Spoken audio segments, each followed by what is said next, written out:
Okay, so we all think we know the story of Frankenstein, right? You've got the mad scientist, a flash of lightning, and this monstrous creation, the whole shebang. But what if I told you that story is just scratching the surface? That lurking underneath Mary Shelley's classic tale is a really powerful and, frankly, a deeply unsettling feminist warning. From page 1, the book forces us to ask this one central question. But here's the thing, the answer isn't as simple as pointing at the guy with the stitches. No, it's way more complex. And it points the finger right back at his creator and at the world that made him. So when you look at Frankenstein through a feminist lens, the whole story just transforms. It stops being just a horror story and becomes this profound critique of a society that champions unchecked male ambition while dismissing the vital importance of what we might call traditionally feminine qualities. And that's where the real horror comes from. It's not the creature himself, but the cold, sterile world he was born into. An environment that values the what of the achievement far more than the how and the why. You know, things like responsibility and care. So, how exactly does this critique work? Well, it all starts with the very act of creation. A lot of scholars call this the feminist birth myth. They frame Victor's experiment as this catastrophic attempt to seize the power of giving life, to create life entirely without a woman. And when you frame it like that, you realize his project was basically doomed from the very start. I mean, it's an act of pure, sterile, masculine intellect, totally severed from the warmth, the connection, and the nurturing that life actually needs to flourish. And the contrast is just stark. On one side, you have Victor's solitary intellectual ambition, trying to conquer and control nature. And on the other, you have the natural communal act of creation that's rooted in care. He basically wanted the product without any of the process. You know, here's a great way to think about it. Imagine creation is a garden. Victor obsessed over the technical achievement, right? The architecture of the fence. But he completely ignored the essential stuff, the soil and the water, which represent nurturing and empathy. He thought he could just engineer a garden, and what he got was something that ended up tearing everything down.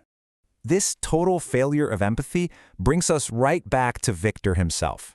In this reading, he's not just some flawed guy, he's the walking embodiment of these skewed societal values. His personal failings are seen as the absolute root cause of the whole tragedy. Exactly. Victor is completely consumed by the glory of achievement, right? The fame he thinks he'll get. But the moment his creation takes its first breath, he's repulsed. He feels zero connection, no responsibility, just horror at how it looks. His ambition was totally unmoored from any kind of morality. And this is where the critique gets so much bigger. Victor's failure isn't just a private one. His actions, and especially his immediate rejection of his own creation, basically hold up a giant mirror to the biases of his entire society. I mean, let's look at the creature. He's initially benevolent, smart, and craves connection.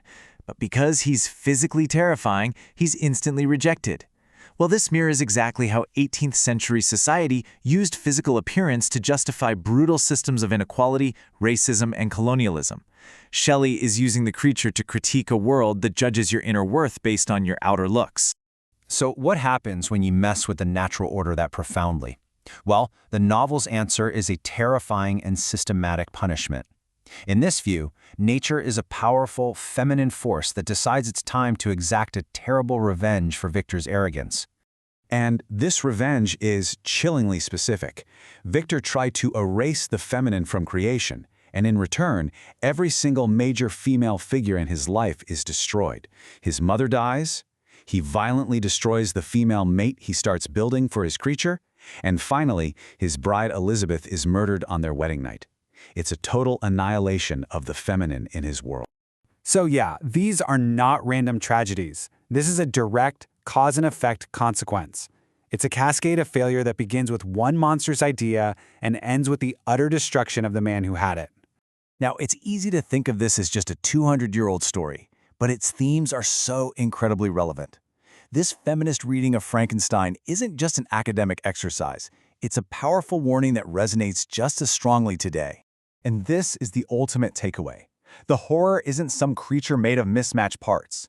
The true horror is a world that prizes intellectual achievement but scorns empathy. A world that innovates without ever considering the responsibility of care. A system that rejects and abandons anything it doesn't immediately understand. Which leaves us with a final, pretty provocative question. Mary Shelley's warning was about the science of her time, but it applies just as much to ours. When our ambitions in technology, in society, in our own lives outpace our compassion, what monsters are we creating right now? And what's that going to cost us in the end?